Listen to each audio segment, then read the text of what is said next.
Troy Rosario, bagong kabarangay Ginebra.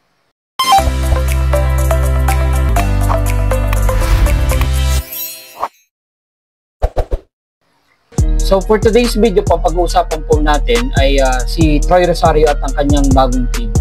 So sabi nga po ni Snow Badwa ng Spin.ph, almost done deal na po yung kay Troy Rosario to Ginebra.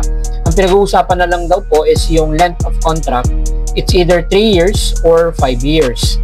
So and according daw sa source ni Snow Badwa, na okay naman si Troy Rosario dun sa 700,000 per month.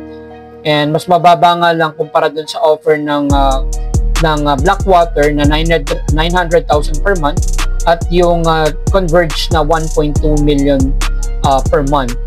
Wow, grabe ang laki ng contract. So para din lang itong kasing laki ng offer ng TNT na mapalo ng 700,000 per month. Well, nauna na nag-decline si Troy Rosario sa offer ng Blackwater. Sinundan naman to ng offer ng TNT na decline na rin ni Troy Rosario, and kamakailan lang ay dinecline na rin ni Troy Rosario yung offer ng Converge. Ito yung so far pinakamalaki di umanong offer kay Troy Rosario na 1.2 million per month. And nagpadala naman daw ng letter of gratitude si Troy Rosario sa Converge at saka sa Blackwater at saka sa TNT. So it goes down the wire.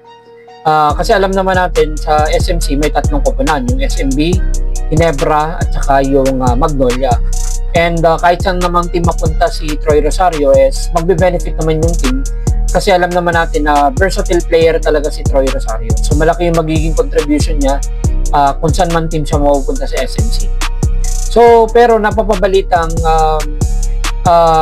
it was a childhood dream ni Troy Rosario ang maglaro sa Ginebra, especially yung angkan ni Troy Rosario. So nagsimula sa lolo, sa tito, sa tatay ay maka-Ginebra talaga since nung Jaworski era pa. So for me, it's a good choice if Troy Rosario will gonna pick Ginebra kasi parang hindi kumpleto yung pagiging basketball player mo if hindi ka naglaro sa Ginebra bago man mag-end yung career mo.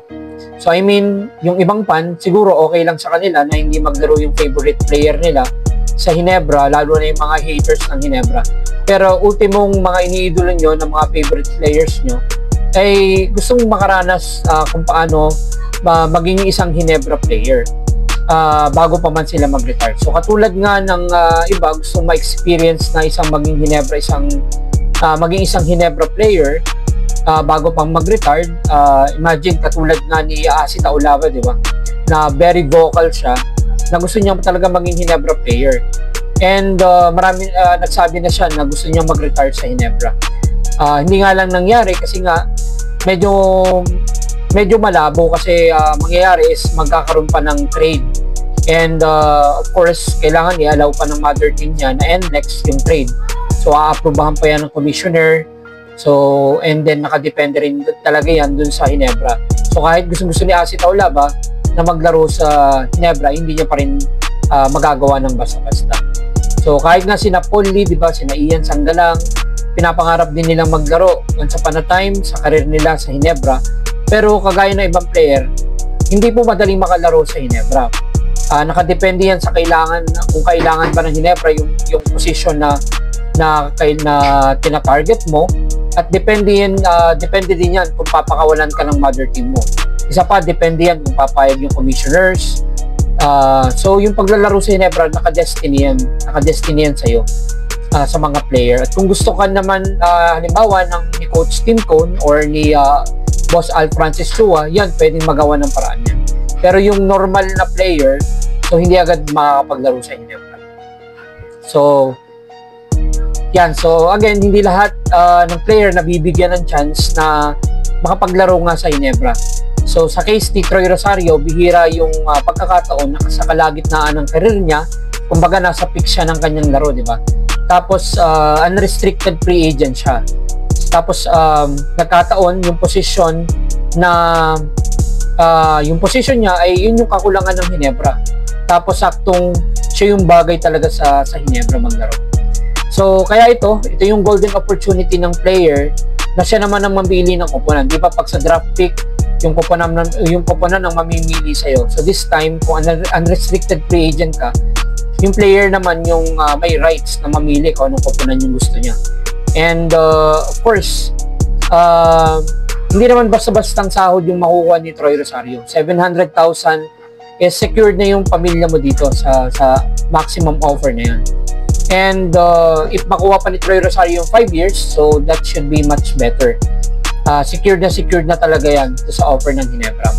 And isa pa, imagine, maglalaro si Troy Rosario na halos lahat ng crowd, lahat ng fans ay in favor sa'yo. So, what a wonderful experience, diba? And besides, maglalaro si Troy Rosario sa winningest coach ng PBA, si Coach Tim. So, madami siyang mabubuong magandang karanasan sa kanyang basketball career sa paglipat niya sa Ginebra. Papala rin siya dahil obviously lalakas ang Ginebra kasi pagdating ni Troy Rosario sa Ginebra, kung mababalik man sina Jamie Malonzo, si Jeremiah Gray at saka si Isaac Go, magiging maganda talaga yung future ng Ginebra. Isa na nga lang idadagdag mo dyan, ilagyan mo lang siya ng isang legitimate center. Kompleto na by position ng Ginebra. So, pound per pound, position by position, ang Ginebra is complete. Kung mapapunta pa si Greg Slaughter dyan. So, of course, medyo malayo pa yon, pero yun nga, as in, kompleto na as in. So, isa pa, well, sabi naman nila is almost a done deal. So, mag-iiba lamang ang team ni Troy Rosario if Al Francis Chua decided to put si Troy Rosario either sa San Miguel or sa Magnolia. Pero naniniwala ako na sa Ginebra siya mapapalagay. So, well, ngayon pa lang, i-welcome na namin si Troy Rosario sa Barangay Ginebra.